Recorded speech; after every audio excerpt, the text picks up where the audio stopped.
Hello, everybody. Thank you and welcome back to our November 8th Q&A. We're doing Q&As. I don't know what I'm doing on Sundays, y'all.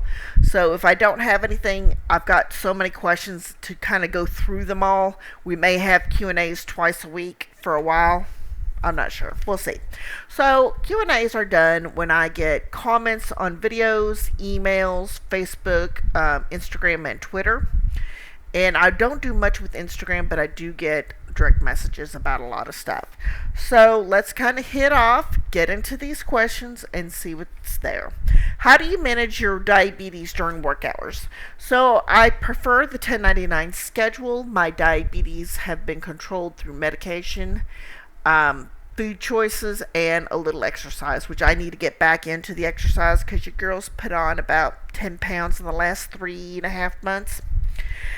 So a lot of what I do is I make sure that I am eating well, that my food choices are better than they have been in the past, which can be difficult because if you get frustrated or snackish, I'm on some medication that does make you hungry and has a lot of weight gain issues.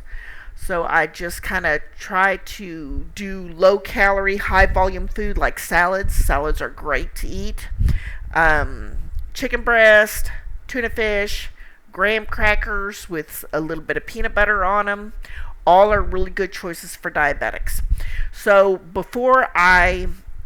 because most of my work now is overnights, I now eat about an hour and a half before I start work, and then I work about 5-6 hours, take an hour long break, and then work the rest of the day depending on where I'm at with my sales. Because I do inbound sales for an infomercial line through Live Ops. So I'm very happy about that. It's, of course, important to have your coffee. And I've been switching out, not drinking quite so much soda, but ice water. So half soda, half ice water, or half soda, half Crystal Light, which has no added sugar in it. So that's kind of where I'm at with things. How long should my Ethernet cord be? So people come back and forth. Let's talk about where to get an Ethernet cord.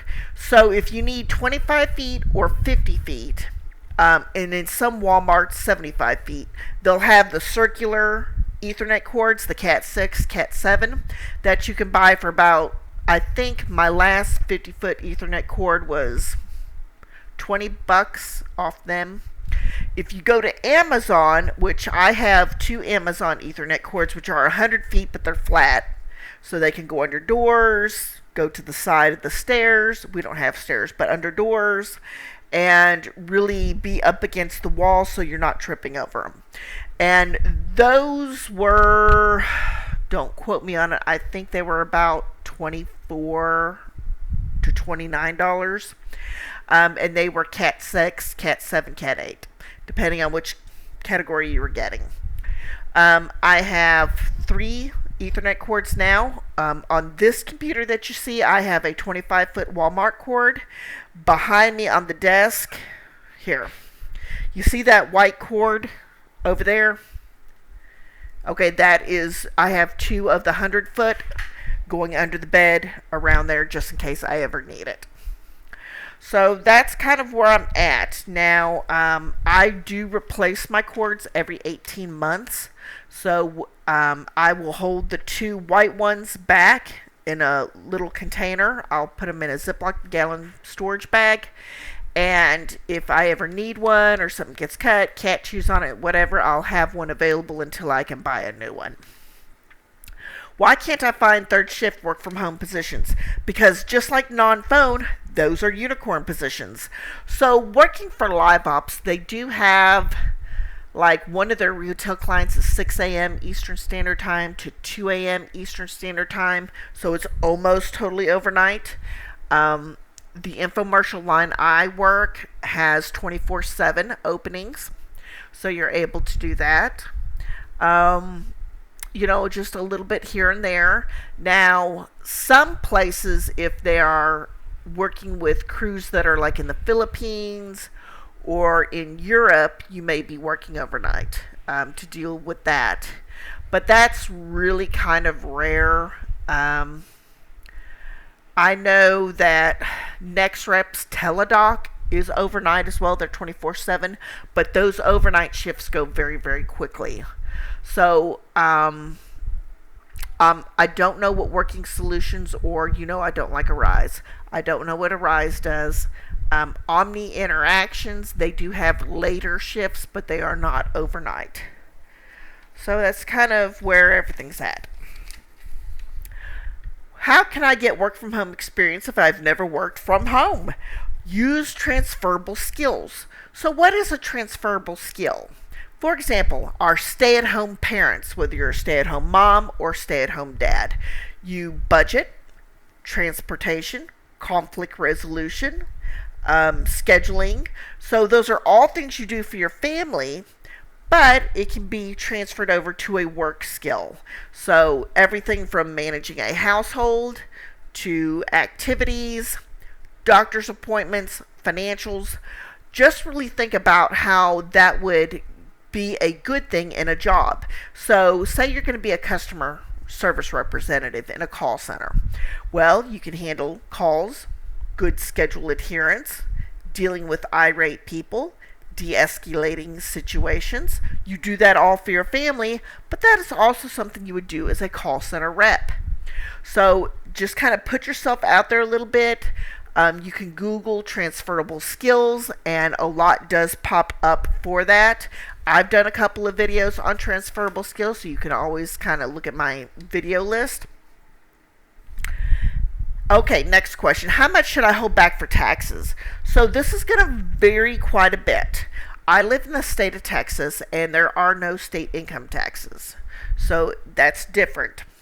Okay, for a 1099 contractor, if you've only done 1099 contracting and you are not filing jointly, minimum is $30 out of every 100. So if you need to find out what your state tax portion is going to be, go ahead and Google 1099 contractor or self-employed, the name of your state, and state income tax, and you'll have a lot of stuff pop up that you'll be able to go ahead and do. So we've got a lot of questions, so I may end up doing another video for next Sunday in the same outfit, so just in case you see it. How do I handle work schedules when I'm at home? So most call centers, and I can speak to call centers, claims processing, things like that, you do need to be quiet. So we know we're in my bedroom, and over here is a closet with the door and a door leading out of the bedroom into the main living area. And that is also closed. I have a fan right here that I turn off. I do have a ceiling fan that's quiet. The chair, sort of quiet, sort of not. So I'm careful how I sit and, move around in it. But yeah, you definitely just make your environment something that's work from home friendly. Do not turn on the TV. Okay, we're going to pause a minute because I need to tell you something. Do not turn your TV on low. I don't care how noise canceling everything is, it's going to pick up. We just had somebody who got a unprofessional conduct mark on her and released from her client for having what the supervisor or ARA deemed background noise. I don't know if it was background noise, don't know if it isn't, or who pissed in whose Cheerios. But don't assume that it can't be heard. If a client's customer complains, they're going to listen to all your calls. They really are. They're not happy. They can get rid of you, and that's kind of that. Anyways, I'm not going to harp on the issue. Just please be very mindful of the noises in your home. My name is Becky, and I will see you next time.